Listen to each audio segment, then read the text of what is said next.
All right, guys. So a couple things that I just want to talk about and make sure that we review is the first is this entire unit is talking about the president, the executive branch, and everything that goes with it. So one of the major important things is to understand.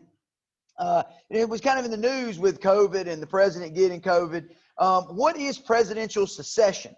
So, meaning if something happened to the president, he was unable to fill his duties, what would he be able to do? So, write this question down, and now it's pretty much a scheme for by which a presidential vacancy would be filled. And there is a complete order that goes all the way through. And so you have vice president, speaker of the House, president pro tempore, secretary of state, your secretaries, your attorney generals, and all that. And it just kind of marries, says you are the next in line. Let's say if everybody on this was on an airplane, okay, and they've passed away and they died in an airplane crash. The Secretary of Housing and Urban Development would be the president of the United States. Correct. It's important to kind of just understand and identify this. You need to be able to understand the vice president, speaker of the House, president pro tempore, secretary of state, secretary of treasury, and secretary of defense. Those, of course, are your kind of your baseline of succession.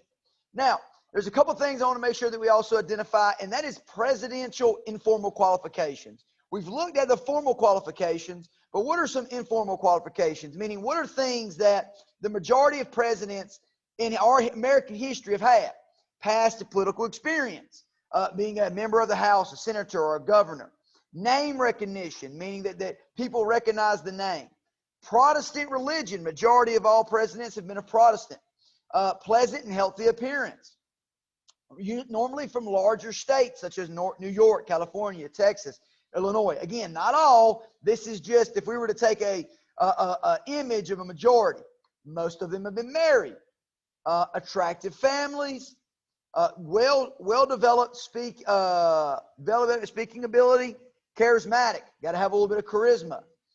Majority, again, all have been male.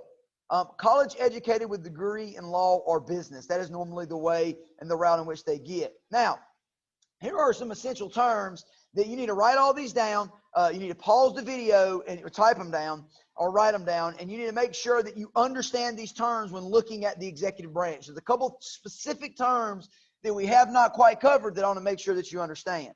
So first is a mandate, okay? A mandate could be issued, and we're going to identify that as the expressed will of the people. So sometimes you will have a presidential mandate, which is then believed to be something that the people want. So they'll issue a mandate, okay? Now, there's an idea that's also being thrown around, is that the right of a president to refuse to testify before Congress or a court. Now, this is something that has been argued as executive privilege. This does not exist, though. This was an argument that has been made, is that the president has this privilege to refuse to testify before Congress or court. Rule of law says that is not the case. Constitution gave Congress this power to presidential over the presidential's veto, and of course, this is something known as congressional override.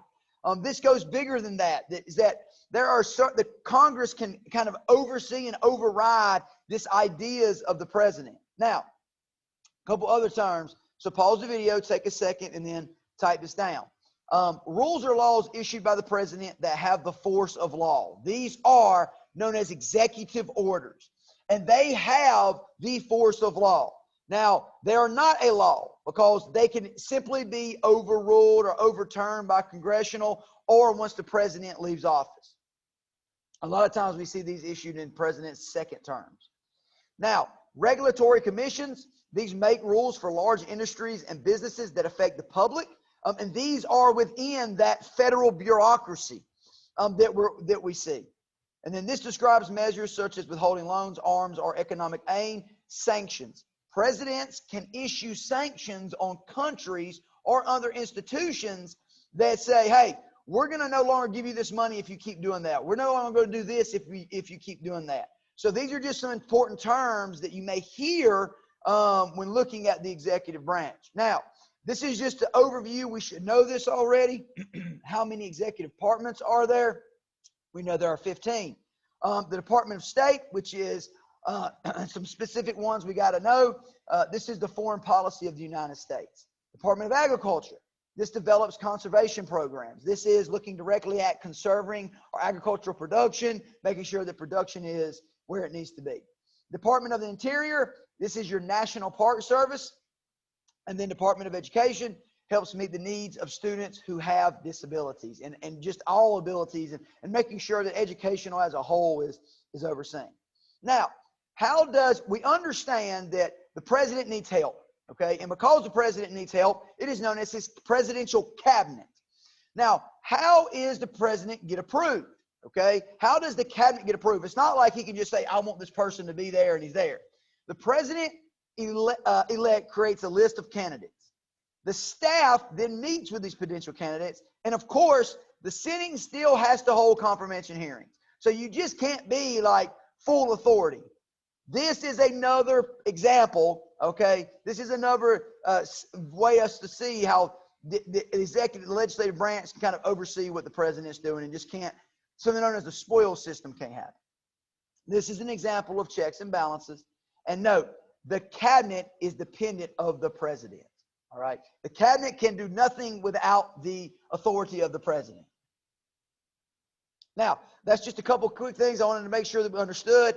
We'll have another video tomorrow to make sure we just kind of keep and bringing all these ideas together that we're looking at when it comes to the president. As always, remember, smiling is contagious.